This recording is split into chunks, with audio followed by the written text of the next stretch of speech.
Welcome to Cisco Live Barcelona. This is a Master Studios presentation.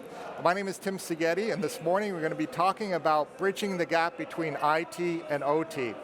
Just a few minutes ago in the keynote with David Geckler, our SVP, Liz Santoni, was talking about this very subject of how IT and operational technologies, OT people, have to come together in order to drive digital transformation in industries. This is widely referred to as Industry 4.0. And the reason for this is quite simple, because every decision that's made based on data and being driven by data is better than one that isn't.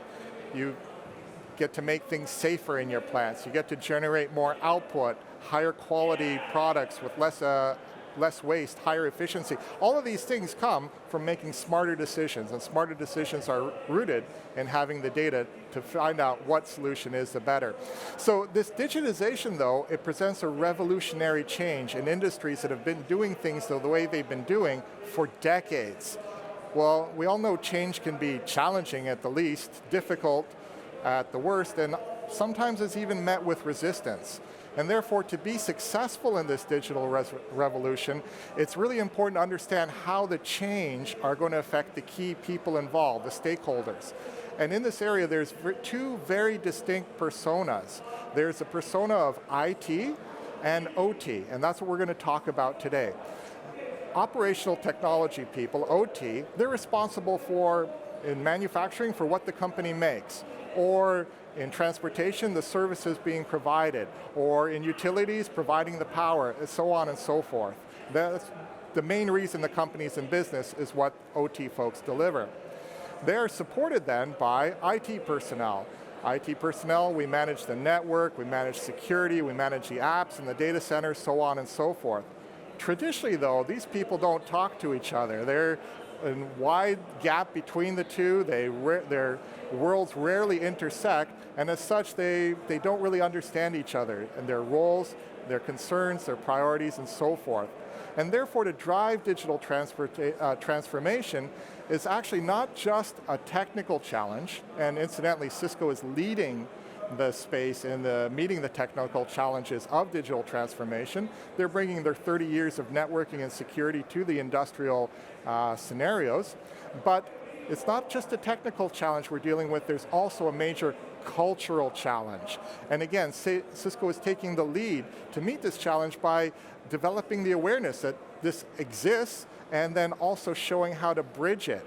And Cisco is a company that's bilingual. That is, they can speak the language of IT and OT. And so that's what this whole session is about, to draw attention and awareness to this cultural challenge. And we're going to illustrate it by role playing. We're going to exaggerate these personas. I'll be playing the role of an IT person, and I'll be joined by my colleague and friend Albert Mitchell, who'll be playing the role of an OT person. And there's a lot of biases in this place, and we're going to try and exaggerate some of the concerns and some of the personality elements. And that's why I'm going to start off by wearing a rather, I don't know, bold, perhaps even arrogant shirt, because, well, you know, what happens in these cases is that IT is almost immediately perceived as arrogance, because they're the ones driving the change. They think they come into a meeting and they're being perceive that, oh, these guys think they have all the answers when they really don't know much about how the company runs. So that's why I'm wearing this shirt. Just want to exaggerate again these persona differences. And again, we're going to be setting the stage. This is a meeting to start the collaborative process, the first meeting between IT and OT to get the ball rolling. So join me, please.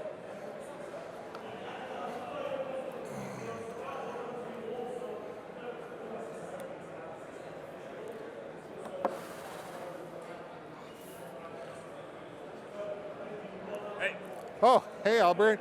Hey, thanks for making the meeting. Well, I was glad that you can make it. I recognize you. You're an IT, huh? Yeah, Oh, okay. IT. My name's Tim. We've actually met several times before. Maybe you don't remember, but that's okay. Thanks for accepting the meeting. You know, this is a really good start. All right. I called this meeting because, you know, our executive vice president, you know, keeps mentioning that we have to move to Industry 4.0. So, what are your thoughts on this? Well, you know, I was really kind of hoping this whole digitization thingy project, whatever you call it, I was hoping it would just go away. You know, I'm down in production, I'm working my line, and we're busy, right? I got stuff going on. Well, I hear you, but you see, that's what I want to help with, because digitization can actually really drive productivity gains, and that's what our big boss, that's what's on his mind. You know, he went to some manufacturing seminar, that's what he came back with, and he keeps pinging me for updates, so I got to tell him something. Yeah, the big boss has got some lofty goals, and he's been annoying me with those updates as well, so it's a pain in the butt. Yeah, well, I thought that he assigned this digitization project to you, and actually I thought you would have called this meeting because you need me to get this done. I've been busy, you know, production, but, you know, I'm here now, so I'm reaching out, man, I'm here. Well, you know, I know one of your guys, Roy, was it? He tried to do a digitization project a few months ago, but it didn't go well. Yeah. So what Roy did was, he tried to do it on his line a few months ago. Disaster. I thought the boss would have learned his lesson from that, because there was a huge loss of productivity when Roy tried it, and it was bad. Well, you know, I know what he did, and no offense, I'm not sure what he told you, but he didn't approach us for any help or guidance and just went entirely on his own, and he made some really big mistakes along the way. Yeah, whoppers, huge mistakes. Yeah, well, we know what he did wrong, though, and that's what I told the big boss, because we won't make those mistakes. We? All right, okay, I'm here, all right? So I actually thought about this project a bit, okay? So if this happens, right, here's what we need to do, right? We actually need to get some production data out of my product line and send it to some application somewhere. We really want to just kind of stop doing production data, entering it manually, right? So stop the manual process. Yeah, 100% agreed. So just tell me, you know, what's the app and where does it reside? Reside? I don't know what you mean by app reside. Oh, well, it could either, you know, it's typically cloud-based or on-prem, so... Cloud? What's prem? Well, cloud is in a managed data center that's off-site, and on-premise, well, you know, that's a data center that we take care of. But you know what, hang on, that's not important right now. Man, what, we've been here, 5 minutes, and I'm lost, and we're talking about the cloud. Okay. Help me out, man. Well, you know, like, if you want to do this on your own, you know, you could, but the big mistake for Roy is that he didn't know anything about networking and security. So if you want to, you know, go this and do it yourself, all I would recommend is for you to, like, you know, really get up to speed on networking and security to make sure that you're able to connect your machines in a manner that is secure, highly available, it's got deterministic failover, segmentation, so forth. Me. Learn networking. How long did it take you to learn networking? Well, you know, I got my CCNA, that's my Cisco Certified Network Associate, almost right out of university.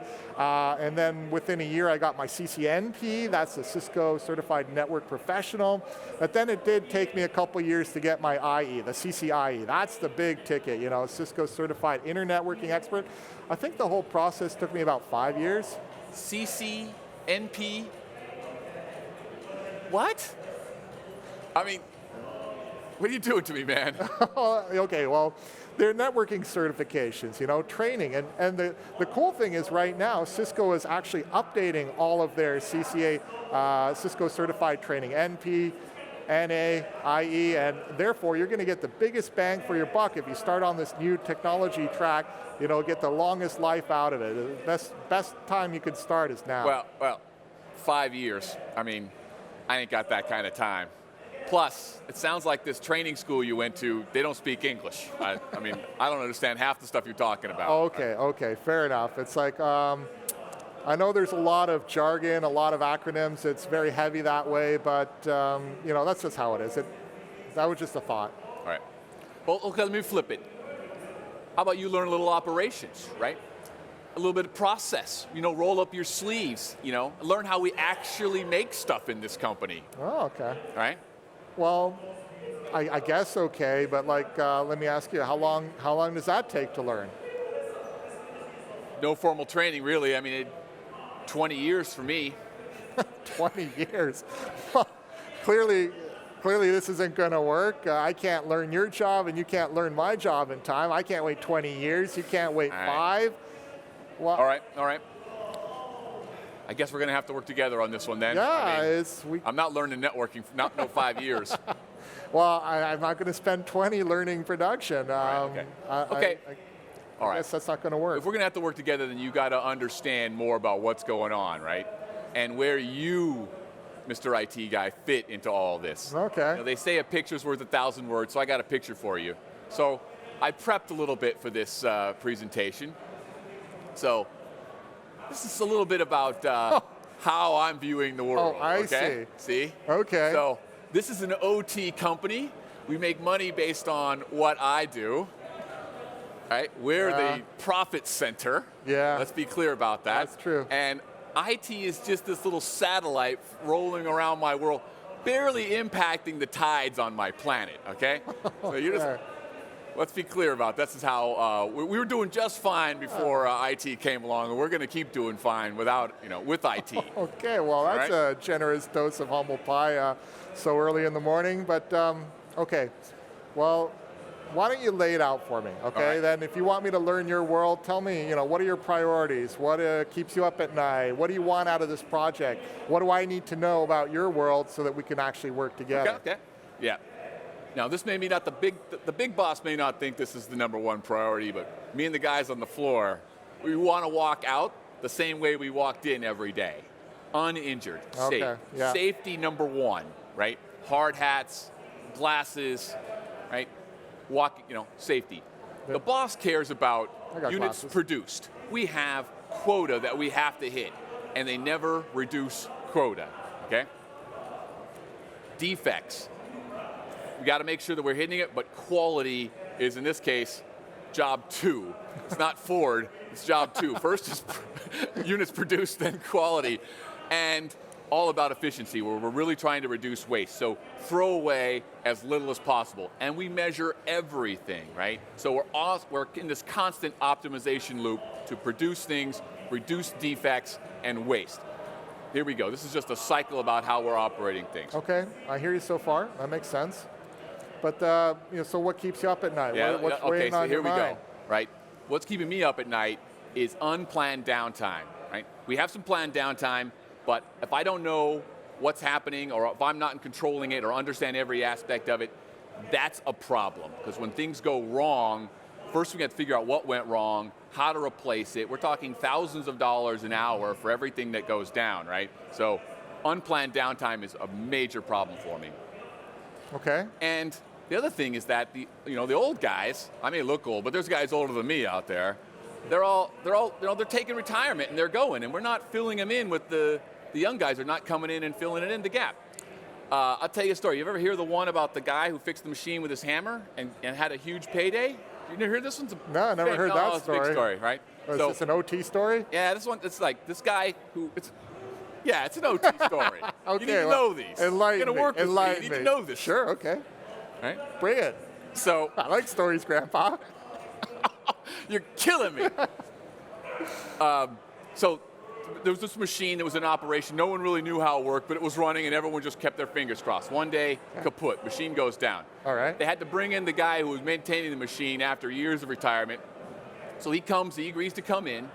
He walks around the machine, analyzes it, asks a few questions, takes a hammer out of his bag, and smacks it really hard one time. Like magic. Machine just starts up. Okay, cool. Everyone's happy. Machine's back and running. Okay, That's great. Good. Yeah. Week later, he sends in his bill, $5,000. Whoa. Exactly. And the boss goes, $5,000 seems a bit high. I need to see it itemized. Okay. All right. Okay. Here's his itemized bill. Excellent. $5 for Love the hammer. $4,900. Knowing where to strike the hammer. Yeah, right? I see your point. This tribal knowledge is key to actually keeping things operational, right? Okay. That's the 20 years that we've been talking about. Yeah, fair point. Right? Got it. Okay, well, what about digital transformation? What are your thoughts? I'm ready. I got you covered. Okay. Exposure and limitability. Again, I got to maintain control. I'm concerned about digital transformation and my exposure to things that I don't control and my danger and liability there, right? Complexity. I look at what you're trying to do and I see a brand new bunch of boxes, I don't know what they are, and all of a sudden, I can't live without them, right? And safety is number one. We can't be having wires running everywhere, so keep it simple, keep it controlled. I mean, these are the things that I'm really concerned about with digital transformation. Okay, got it, so far. And frankly, right now I'm self-reliant and I gotta stay that way. I know you got this whole process of opening up trouble tickets. I mean, I'm not down with trouble tickets. I mean, I'm not calling first line support only to wait for a hold for fourth line support and then told 4 hours later someone will be there. No, I mean, that's a process that will not work for me. So we're gonna change. If that's your process, we got to change processes already. Okay. So self-reliance. Again. So what do you want out of all this? So from digital transformation, if we're going to do it, and this is what the big boss believes, and I don't have any reason to doubt him, as long as he's signing my paychecks, right? We're going to increase production. So we already have a situation where today we go into routine maintenance every 6 months.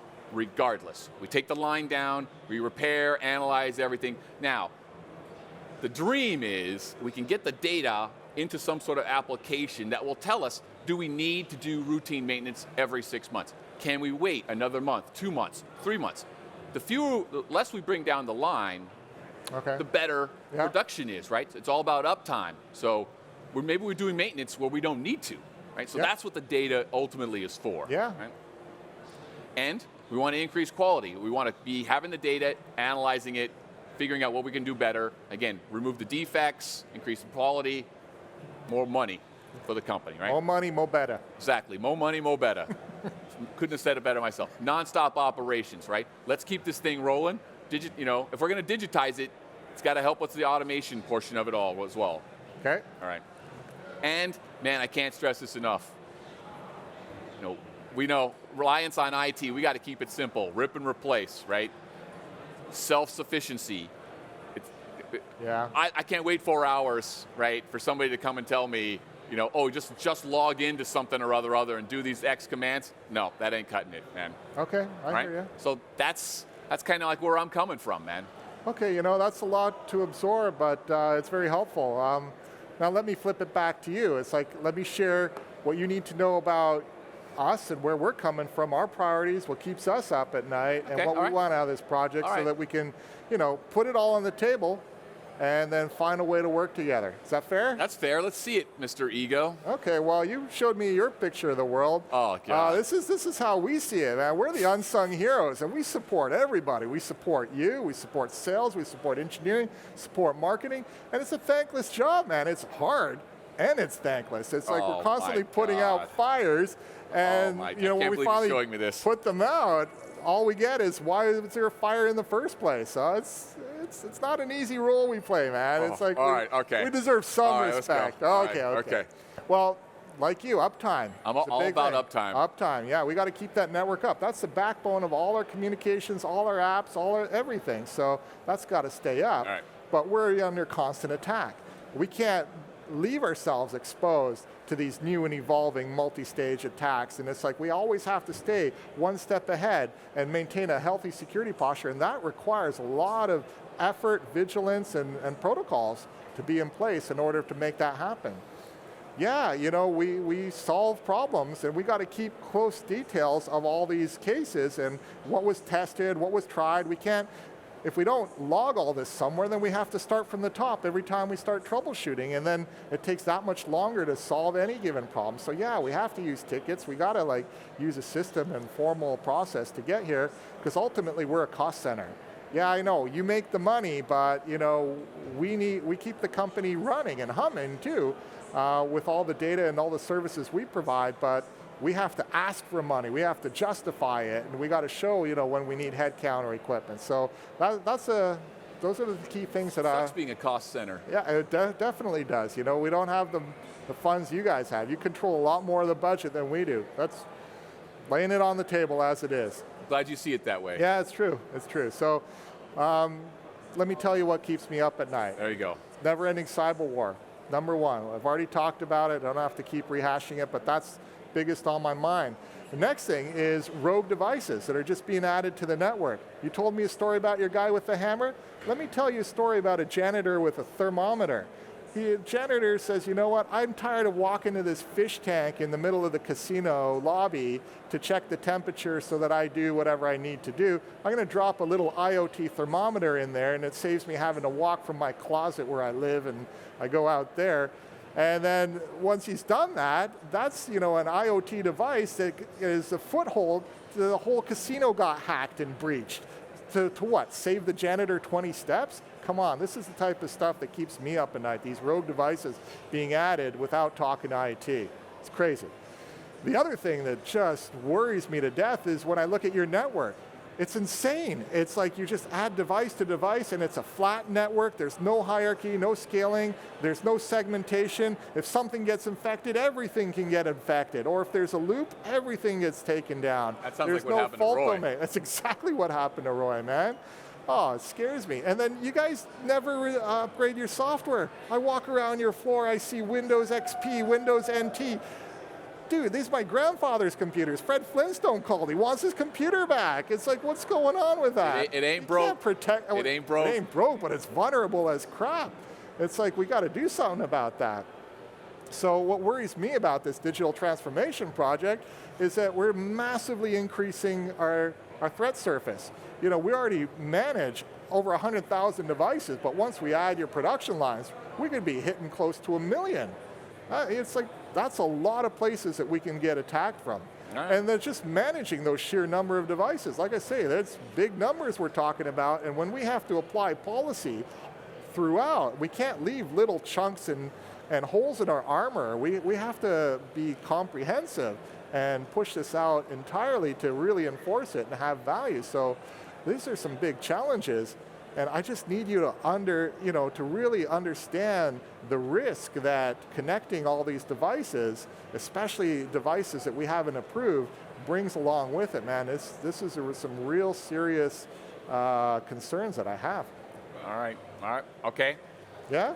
So, what I want you to take away maybe just from this meeting is that, hey, when you add a network connectivity, it's not the same as adding a junction box. There's a whole potential of security concerns that can bring along with it. So make sure you choose the right box. Well, let's talk about that. And the same with devices.